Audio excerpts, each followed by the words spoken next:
Today we're going to make shepherd's pie, and these are the ingredients that we're going to need. Let's have a little look at which nutrients are provided by each of the ingredients. Firstly, for our base, we're going to use minced beef. So here we've got our minced beef here. That will provide us with some protein and some fat. Next in the base, we're going to have onion, and that will provide us with vitamin C, vitamin B, and carbohydrate. To make the sauce of the shepherd's pie, we need tomato puree, which will provide us with vitamin A. We'll use flour, which will thicken the sauce, and that will give us starchy carbohydrates. And then we will use Worcester sauce, and we will use stock cubes, which will provide us with some flavour for the shepherd's pie sauce. For the topping, we're going to use potatoes. Potatoes will provide us with starchy carbohydrates. And if we wanted to keep the skin on, would also give us fibre. Next, we will use some butter and some milk into the top of our mashed potato. The butter will provide us with some fat, and the milk will provide us with some calcium and vitamin D. The next stage is to prepare our potatoes, as they will take the longest to go on to boil. To do this, the skill we're going to use is we're going to peel the potatoes. This is called a potato peeler or a vegetable peeler, and we always peel away from us. If you peel straight onto the paper towel, it makes it much easier. So we just take a thin slice off, and we always peel away from us. That's to make sure that nobody has any injuries.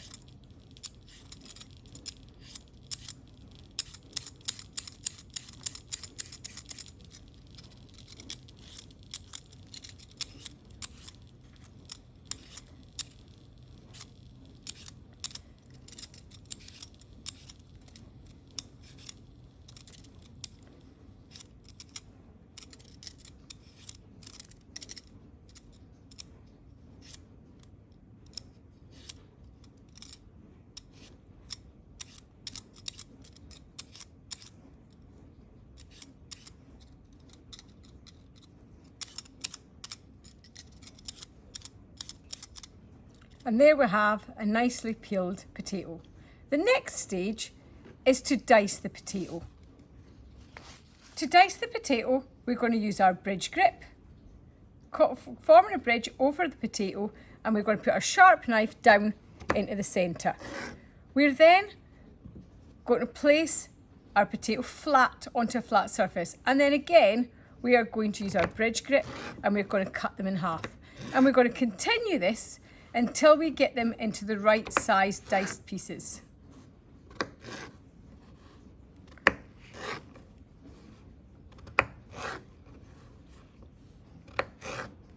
Always using our bridge grip, always making sure it's on a flat surface.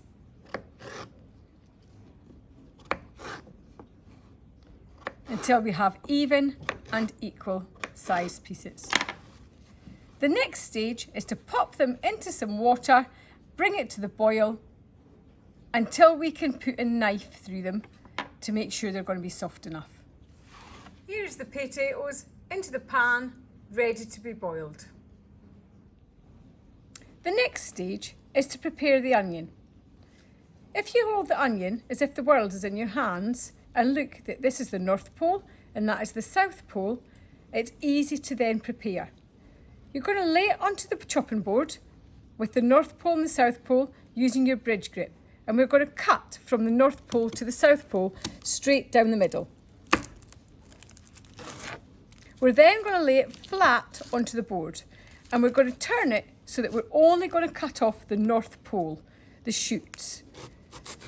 We're going to get rid of that straight onto the paper, and again we're going to only cut off the North Pole. We're then going to peel it. It makes it much easier to peel it at this stage because you can just get your finger into the peel and peel it back. It makes it much easier to peel at this stage as you can just peel back the layers to show the white flesh of the onion. getting rid of all the physical contamination straight onto the paper. Next, to dice it, you're going to face it away from you. You're then going to use your bridge grip and you're going to cut in small slices along the onion. You're not going to go quite as far as the root or the South Pole. You should be able to pick up the onion and feather it without it falling apart. Let me show you again. So on the onion, it's got its own lines. You're going to use the knife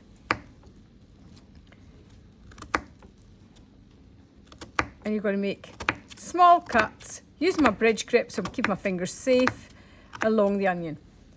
The next stage is to dice it. So you're going to turn the onion a quarter turn and then you're going to use your claw grip and you're just going to slice across the onion, keeping your fingers back at all times. All you now have got left is the root of the onion, and you have got a lovely diced onion there that are equal sizes. So again, we're using our claw grip this time and we're just going to cut across the onion, getting rid of the root, and there we have our nice diced onion.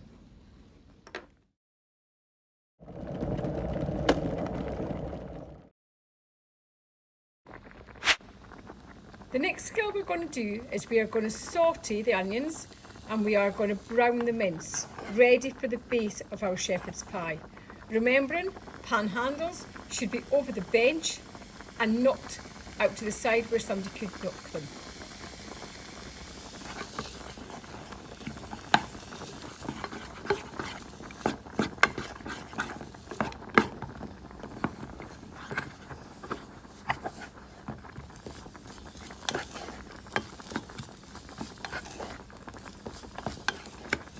The aim is to saute the onions to make them softer and to brown the mince. As you can see, the colour is changing before our eyes.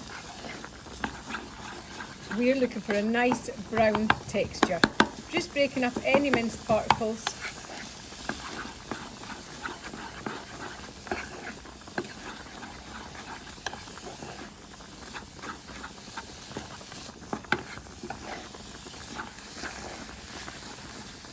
Once the mince has been browned and the onions have been sauteed to create a softer texture, it's now time to make the sauce.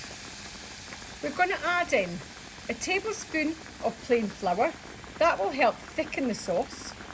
We're going to add in 100 ml of stock, beef stock, and we're going to add in a dessert spoonful of tomato puree.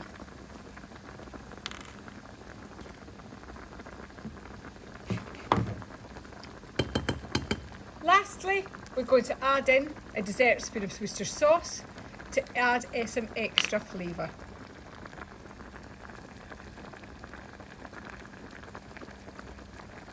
And then we're going to mix all this together, and straight away you'll start to see that the sauce is thickening.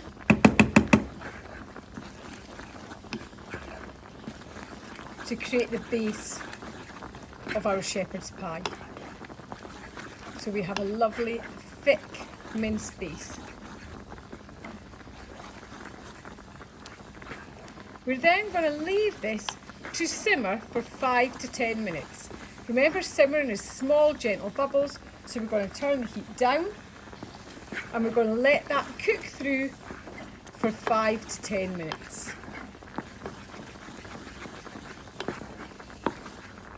The next stage is to test the potatoes. The knife should be able to easily go into the potatoes, and then we know they're ready for draining and mashing. When mashing the potatoes, we need to place the colander into an empty sink. It's really important that nobody's hands are anywhere near it. We're then going to drain the potatoes into the colander. Once drained, we're going to add the potatoes back into the pan, ready for mashing. Now to mash the potato. The secret of mashing potatoes is to make sure that you get your potatoes fine enough at this stage before adding the milk and adding in the butter. As you do it, press it down and give it a small twist when you reach the bottom, and that should break up any large lumps. Remember, we want the mashed potato to be light and fluffy.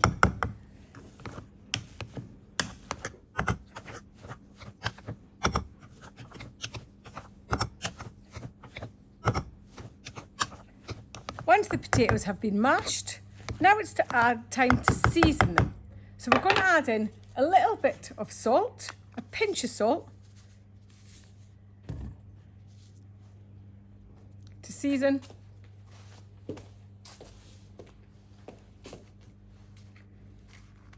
We're going to add in a pinch of pepper for seasoning.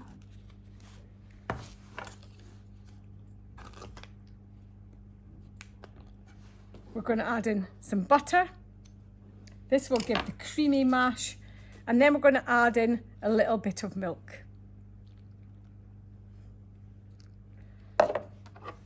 And then we're going to mash that. We're going to melt the butter in it. And we're going to produce some nice creamy mash.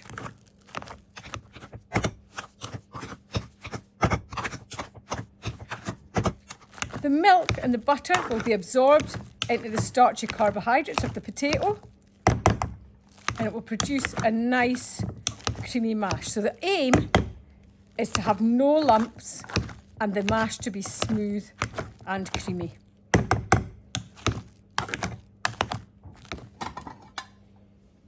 The next stage is to assemble our shepherd's pie. First, we place our minced beef into the bottom.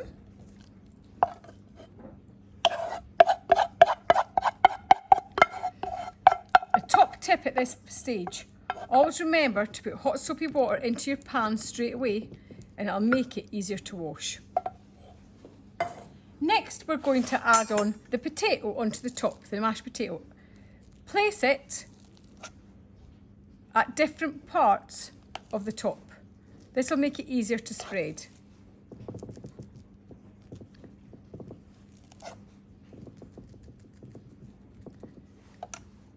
Then use a fork and we're just going to spread it around, creating a nice thick layer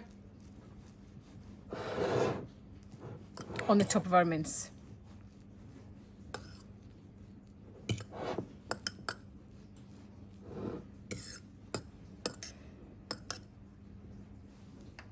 And that will now go into the oven for 20 to 25 minutes until golden brown. And that's our shepherd's pie in the oven. And here's the shepherd pie once it comes out of the oven. It has a nice golden brown top to it, ready to eat.